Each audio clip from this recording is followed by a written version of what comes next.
Hi guys, welcome to Those Two Chicks with a Podcast. I'm Jordan. And I'm Emma Grace. It's Tuesday, and usually that means we would post a true crime episode. This week specifically would have been to discuss the case of Richard Hitchcock. But unfortunately, that won't be happening just yet. While working on this case, we opened doors that we never even knew were there, which is exciting, but requires doing more research to make sure we give you guys the full story.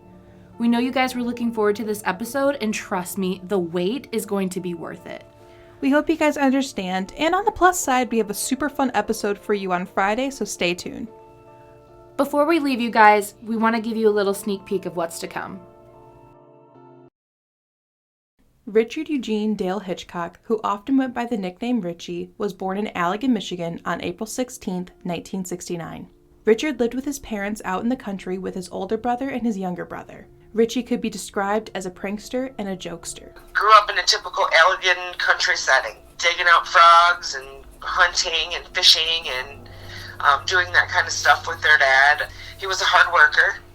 He had a great sense of humor. I can still hear him laugh. That's one thing I can still hear, and he had the most obnoxious laugh, but now it doesn't seem so. Because his mother and my mother are sisters. And Richie and I are the same age. I'm 6 months older than him. So we grew up together. The last time Kelly saw Richie was when he spotted her and they ended up smelt dipping together. It was just before. It was the year he went missing. It was that year during smelt dipping season. And we were down there on the beach. And I hear, "Is that you, Kelly?"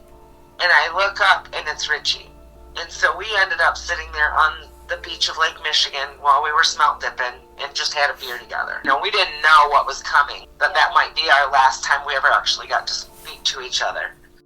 On December 22nd, 1990, Richie headed to a bar that was called the Riverfront Lounge at the time. Richie was drinking, and it got to a point where he was asked to leave, so he did. Richie came back to the bar and was then escorted out by a bouncer. He was supposedly involved in an altercation with a group of men who then became witnesses that watched Richie climb an 8-foot fence that either had barbed wire or razor wire on the top. Kelly let us know that detail has not been clarified with them. Richie then headed towards the bank of the Kalamazoo River, and he was never seen again. Thanks for listening, and we'll see you guys on Friday.